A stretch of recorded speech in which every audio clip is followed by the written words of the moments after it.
No problem. Well, everyone, welcome back to a very exciting episode of the Storybox podcast. Today, my friends, I'm delighted to welcome Genevieve, or Jen, as she's known by, Padalecki. Now, for those of you that might recognize that last name or even the first name, you're in for a real treat today. But for those of you that don't, Jen can be seen in Supernatural, the films, the TV show Supernatural. She has her own brand, which is called Town. And that's your antidote for burnout, planet plus people, which I think is pretty cool. You can also follow her journey on Now and Jen as well on social media. She posts some pretty cool things. She has 2 dogs, 14 chickens. That's crazy. And a hive of honeybees. Her husband is actually Jared Padalecki, who is quite well known too. Jared, and my name is actually Jared, but Jared spells his name incorrectly, I believe. No, I'm just kidding. There's always an argument, isn't it? But anyway, welcome so much to the Storybox podcast today, Jen. Thank you so much. I've really been looking forward to chatting with you, and I'm just so honored to be sitting here and chatting and catching up. The feeling is really mutual. Like I couldn't believe it when I got told that I'd be getting to speak to you today. So which is awesome. I'm really excited to dive into your story in just a moment. But before we do that, I normally ask all my guests at the very, very start one particular question I think you might like, which is, what does success look like for you? Gosh, that's such a great and loaded question. I think when I was, first of all, let me preface by saying I think it changes as I get older. I think when I was younger, success meant, being financially secure and having a roof over my head and, just the success of being able to be a working actor. And now where I'm at in my life, my success is if my kids are happy and all the feet are under the kitchen table and my husband's feeling good and we can all look at each other and support each other and feel like we are in sync. That to me is success. Why do you think it's changed for you over time? I think because when I was in my 20s, I didn't really look at having a family as a goal, which I think like, what was that about? And I think it was more my defiance, if anything else. My mom was a really young mom. She was 20 when she had me, and she had 4 kids before she was 30. And I had my first kid at 31. And, so I think for me, I was like, I'm going to be independent. I'm going to make my mark in this world. And not realizing how hard her job was. And, I don't think I was mature enough at that age to really understand what motherhood and being a parent really, how challenging it is and such. And so I think, as I met my husband and really understood for me how hard it is to have a functioning and healthy relationship with someone, with a partner, and have kids on top of that, and to have that thrive, that's success for me. And I think I just didn't understand the depths of that when I was a lot younger.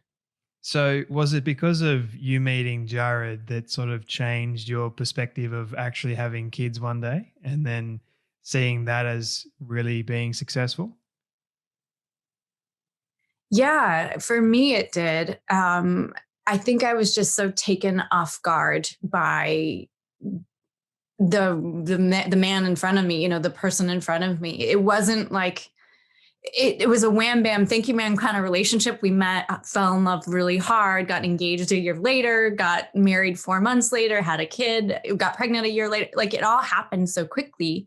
But with that, there were lots of ups and lots of downs and lots of challenges. And I think if it had all come easy, maybe I wouldn't be looking at it as like, wow, this is successful. I think it's because we've been through the highs and the lows that I can go, wow, when we are all thriving and doing really well and communicating well and all these feet are under the table and we're having this moment together, like that to me is just, that's success. And it's wild. Mm. What have been some of the low points for you in your life? And we're going to go deep straight away. Or like just in general throughout my life? Some of the ones that have challenged you a lot, like your perspective on life, your relationships, those sorts of things? Some big challenges that sort of stand out to you? Yeah, I think what's challenging is a commitment in a relationship, and going through these moments where you're like, I am not seeing eye to eye with you right now, and I love you. I really don't like you, but I love you.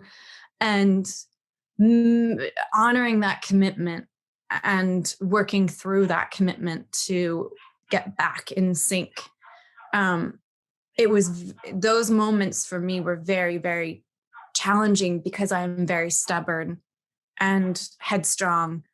Um, and there are times where I didn't want to acknowledge that maybe I'm incorrect or I'm wrong, or the way that my partner's seeing things um, isn't incorrect. It's his version. It's and in his reality and his perspective, which is as valid and important as my own. So I think honoring that commitment and pushing through to get to the end goal, which is to have a flourishing and thriving relationship. Mm, Marriage is work and it's challenging, but it is the most rewarding for me. It's been incredibly rewarding to get through it and go through this life together with someone, especially parenting and co-parenting with someone else. Because, mm. having kids certainly adds a lot of stress. So I can imagine. I'm only 24 and I don't have kids yet. So you have a lot of time. So I got plenty of time, yeah. which I want to sort of keep as much as possible. But when you first had kids, like, what was some of the things that they taught you very early on as opposed to what they're teaching you now? What's so funny is that I realized on one hand how nothing changes. I Mm, thought on one hand I would have to give up so much to be a parent and change a lot about my life, but I didn't. I was still the same person, and I was still the Jen I was before kids in a weird way. I still had a lot of the same viewpoints and I still liked the same things. And I think once I had my first son, I thought, oh my gosh, my whole perspective is going to change. My life's going to change. And it does. You can't just leave the house whenever you want and do those things. You have to like supplement and figure out like, oh, I need a sitter and that kind of stuff. But um, at my core, my value system was still the same. And that was something I found really shocking after having children. Um, it's wild. It's so funny. mm. What my question for you is, what do you think makes a good mum or a great mum in your You opinion? know, and that's changed too. I think um in the beginning with my first son, I think I thought it meant sacrificing a lot. And I've learned, because with having multiple kids, um, there's only so much of yourself that you can sacrifice. And now where I'm at in the stage in life, what I think makes a successful parent is a parent that honestly puts on their oxygen mask first and honors their needs first, which isn't something I thought of going into parenting. But I really feel strongly that you have to honor your own needs and what you need and your own time and quiet and the things that really feed you as a parent in order to be present and Mm, and a good parent. mm. So what do you do in order to sort of unwind and get yourself away from the chaos of being a mum sometimes? I know it's so hard. Well, and that looks differently certainly from when I first started having kids and before kids to now, because now, unwinding means maybe I'm hiding in my closet with a glass of wine. And but it's finding that time. Mm, And on a weekly basis that changes, because some days I'm more of a recluse and more of an introvert. So most of the time it means like reading and locking myself in a room and just maybe watching TV even. It sounds so silly, but just having that luxury to just say like, you know what, I want to watch some crappy TV show for a minute by myself, or have a dinner date with a girlfriend so I can download and unwind.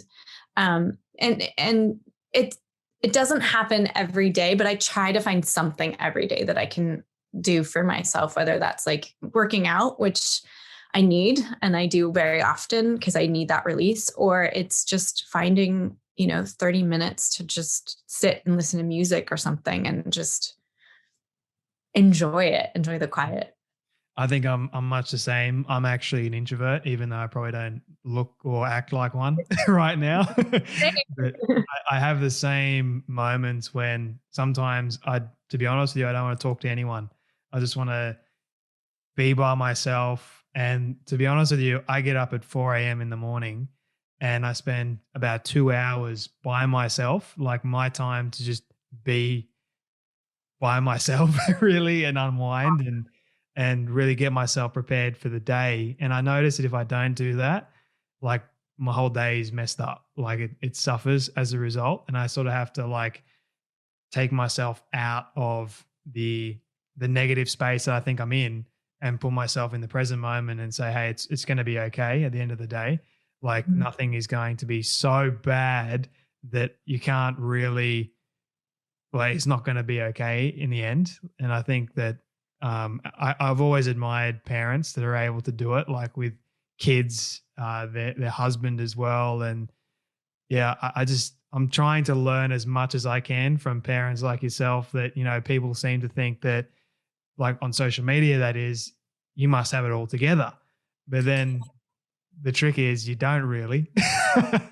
No, you don't. And the tough thing about social media too is that usually when you're having those like tough moments, you don't really want to share them too. Like, oh, I'm having a terrible day and I just don't want to talk to anybody. I don't want anyone to know. I just want to be alone. So that's so hard because often we see like the positive or the good side, of people, and there's always the flip side. But it's so amazing at such a young age you're able to know that about yourself. It took me a really long time to know that. Even my husband, I don't want to speak for him, but it wasn't until kind of recently that he started getting up really early in the morning to have that time to himself to prepare for the day. Yeah, I mean, trust me when I say this, like it has been one heck of a journey for me to actually get to that point, but I'm grateful that I went through it. I mean, getting up at 4 a.m., people might think that's crazy and it's not for everyone. I know that. I went on a journey to discover that for myself. It was a painful one. Ended up in hospital for 9 days as a result of something that I did. No one else did it. And then towards the end of my stay in hospital, I spent some time getting up early and watching the sunrise. And so my philosophy in life now is that if I can beat the sun that is constant, then no matter what comes my way during the day, I can beat that too. And it's like this beautiful poetic moment of, okay, it's a new day. I'm waiting for the sun to rise, being able to beat something that is every single day. It's rising. If I put into practice that habit for myself, then I'm setting myself up for a great day. No matter what challenge comes in my path, I'm more than prepared now because I've set myself up for it. So that's the way I see it. But it took a lot of challenges to get there in the first place. Yeah, So, for sure. That's I'm curious for you, Jen, like how did you, for example, I'm curious about this story. How in the world did you meet Jared? Like, what's the story behind that? Well, we met when I was cast on Supernatural. I admittedly didn't know a whole lot about the show. At the time, I had just come off another show called Wildfire, and I didn't have a lot of time to watch TV. And so I didn't know a ton about Supernatural. And so I kind of was like thrown into it. And I'm sitting in the makeup chair. And I had just met Jensen. He was doing some scene, season 4, for those who watch the show. Like, he's like buried underground. And I think the first time I met him, he's like buried underground, and he stands up and he introduces himself. And I went, holy moly, that's a very tall actor, because he's like 6'1". And normally actors are like 5'8", 5'9", and I'm short, I'm 5'4". And so I was like, wow, that's a tall guy. And then I go back to my wardrobe fitting, or my trailer, and put on my wardrobe, and they changed my wardrobe on me.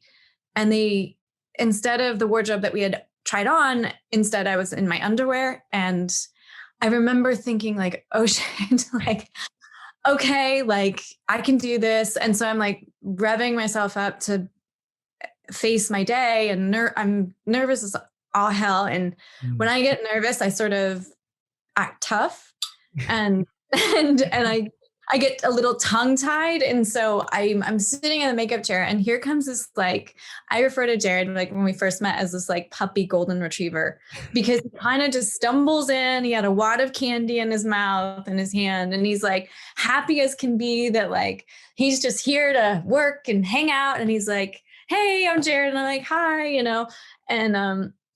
and he was so nice and goofy. And I'm just like sweating because I'm in this outfit, and I just meet this person for the first time. And I'm like, I'm really uncomfortable. So he's like trying to start conversation with me, and I'm not giving him anything. And it's more because like I'm nervous to be here and, meet him. And I'm not here to flirt. I'm here to work. And why are you talking to me? And not that he was flirting at all. He was just being a nice person. So he's asking me questions like, so where are you from? And I have a complicated upbringing, to say the least. And we moved around a lot. And so rather than getting into it, I was like, I'm from all over. And so this day, he loves to tell a story about like what a bitch I was, because I said I'm from all over. But the reality is I just was like so nervous, and I didn't want to like vomit my life story on him. So I just was like trying to No, it wasn't love at first sight. It was I don't know. No, I mean,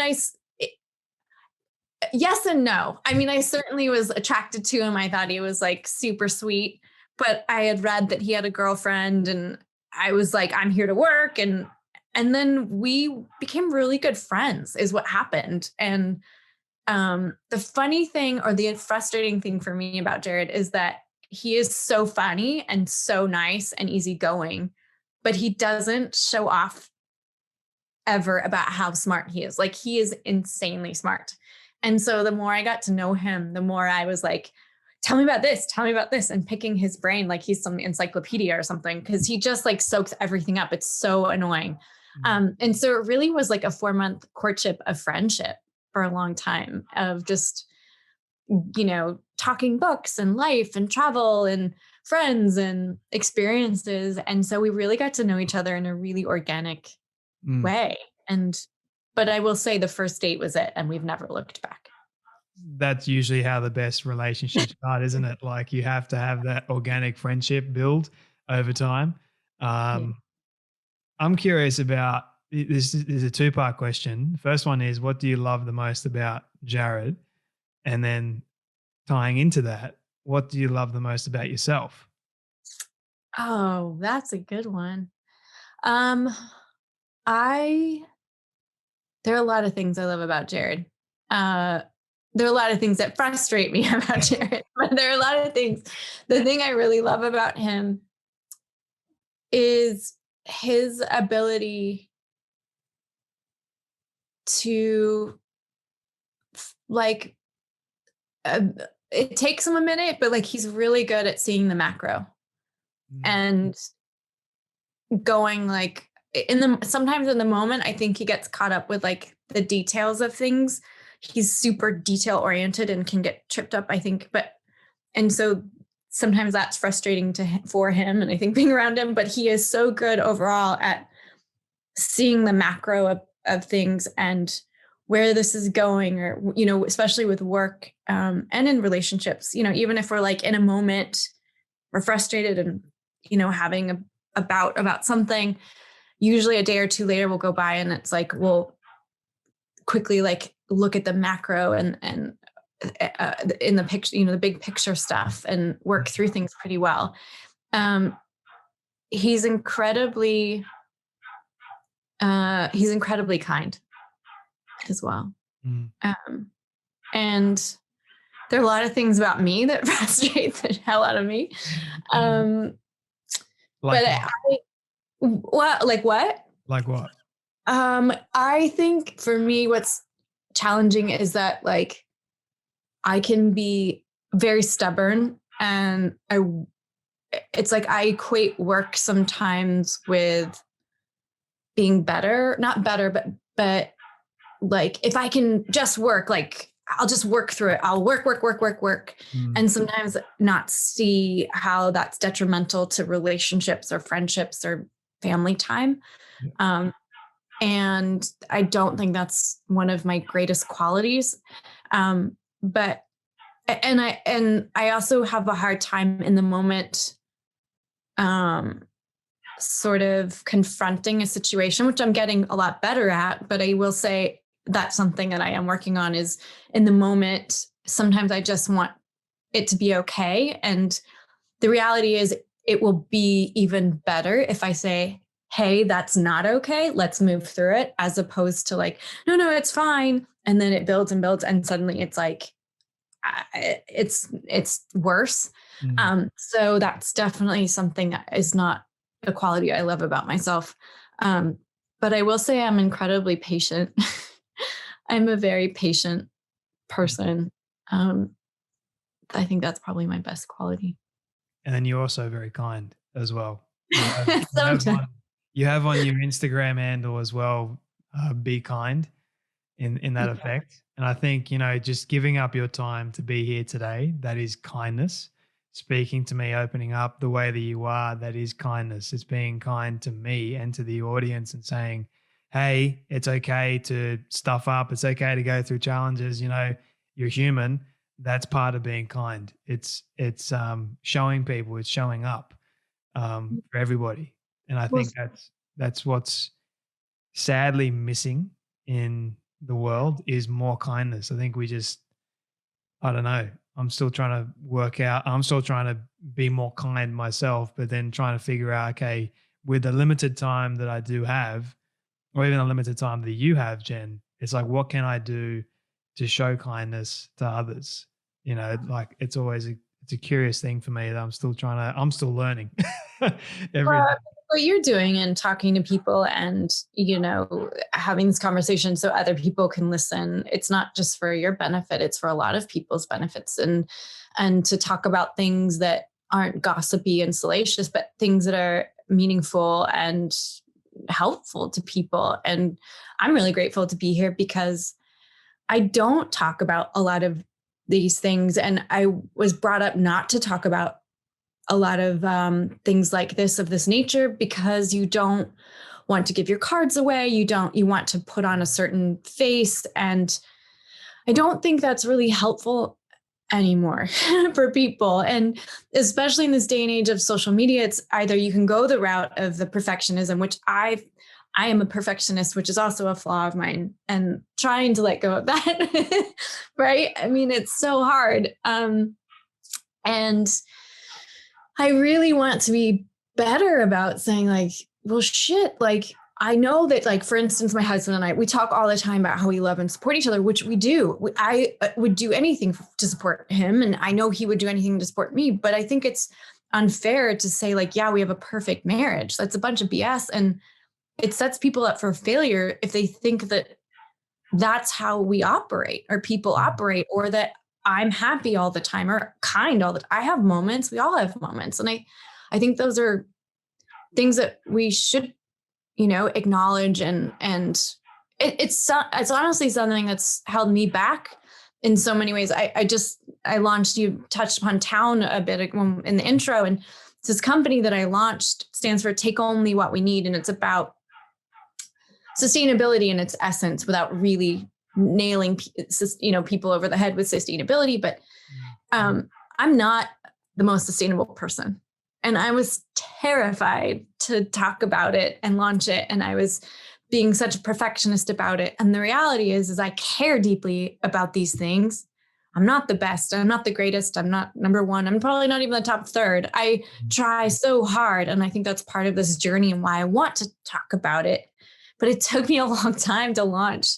I mean, we were at it for a long time before launching it because I was so nervous that people would see right through me. And then I finally went, you know what? I have to be honest. Like, this is the reason that I'm doing it is because I care, and I will make sure that I find these things out, and then I will start acting upon it. And this is a journey. It's not the destination. So I think that's why it's important to have all these kinds of conversations. I think people in the world are longing for that authentic connection, that vulnerability that they can feel like, hey, once again, we are human beings, and doesn't matter if you're a famous actor, you're a celebrity, we can all come together and unite under this one banner of your story matters. And I think that's what people are longing for. And the sustainability thing that you mentioned, I think is important, because I'm not sustainable at all. Like it's a real struggle for me, you know, like, and yeah, I'm always being mindful of that. Okay, what can I do to help not just people, but the world that we are living in, being a good steward and being teachable at the same time, and learning from people that know more than what I do. So that's how we learn and get better, is having those conversations and not being afraid to say, I don't understand that. Can you help me? Like, why are you doing that? And talking to people that you don't even relate to, or people that you do the opposite of, but understanding where they're coming from reinforces your own set of values as well, and helps you understand someone else. So 100%. You said it perfectly there. Like, and speaking about your new company, Town, I love the acronym that you created for it. It's with a two W's. Why? Like my thought process around this is, what have you learned about starting this business, and what do you think you hope people really to benefit from joining this company? I mean, I've learned a heck of a lot from this business and starting a business. One, that it's okay to not know what you're doing. I think still I feel inadequate in a lot of ways. Like, I expect myself to know how to do, a whole spreadsheet and, understand the whole business acumen that I expect myself to know, which I have no idea. And that's okay. And I have to be more forgiving.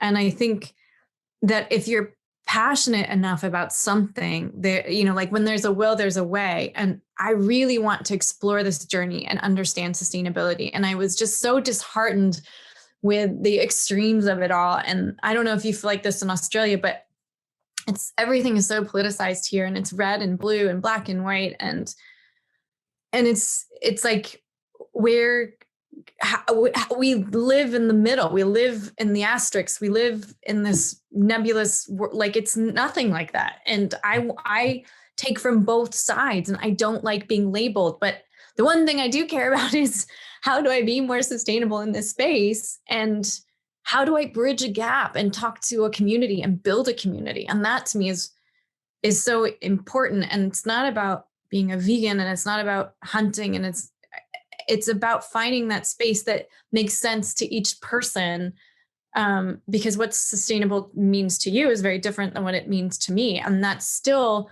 small steps, incremental steps that we can take. And if we have enough people taking these steps, then we can make a difference. And that's all going to look differently for everybody. And so I just, for me, building that brand and that business, it really meant having lots of conversations with people. Also, my business partners right now are people that I completely trust. I am not great at being like the head honcho and going, you do this, you do this, you do this. I'm great at, what's the word I'm looking for? Like delegating. But I'm really good at being a teammate. And so for me, it meant surrounding myself with a really good team I could trust and rely on to help me, and we all have our, our lanes and kind of come together. But for me, it just meant like finding the right team and building that team out and having lots of conversations. And like you said, having these conversations with other people to help me understand this journey, help us understand, and then relate it to other people and build that community up. Wow. I love it. It's so cool. I think it's gonna go wild, to be honest with you, because this is what the world needs. And I think Australia needs it. I think America needs it. The whole world, just in general. Um, Jen, this is my all-time favorite question that I ask pretty much everyone at the end of our conversation. Um, it's a hypothetical one, but I want you to imagine with me for a moment that you've been able to reach the age of 100. All your friends and your family have decided to put together a film for you of everything you've ever said and everything you've ever done. Don't ask me how in the world they got it all. We'll call it magic for the sake of argument. But being able to get it and show it to you on your 100th birthday, what do you want that film to say and to show about your life? Oh, well, family is really important to me. So I want that film to show where I've come from, which it makes me cry, but my grandmother is just, I come from very strong women Mm, and strong role models, both the women and the men in my family. And I want to show where I started from with this strong foundation and how and this makes me cry, how I was able to go through highs and lows and use that to my benefit and grow out of that. And to teach my children the same lessons that have been bestowed on me. And I don't know if I have like specifics in mind, but just like these milestones of these relationships. And if there's a way to show that visually, it would be amazing. mm. I didn't even really get into your past, like how you grew up and or even acting and everything like that. I do want to ask you one final question. Do you think that anything is missing in your life currently? Oh, um, no, I think I could probably take a couple things off my plate, to be honest. Mm. As we all can. Right? Jen, where can people find you, connect with you, learn more about your work and everything like that? Mainly my Instagram, which is Jen with the G, so it's Gen Padalecki. And you can also follow along on Town, which is TOWWN, which is about ways in which we can be more sustainable with ourselves and with the planet at large. I'm gonna have to get you back on and dive further in I would love it. for a part two. But thank you so much, Jen, for Thank coming on you. the Storybox podcast and sharing a little bit about your story today. Thank you. I so appreciate it. That was really mind blowing.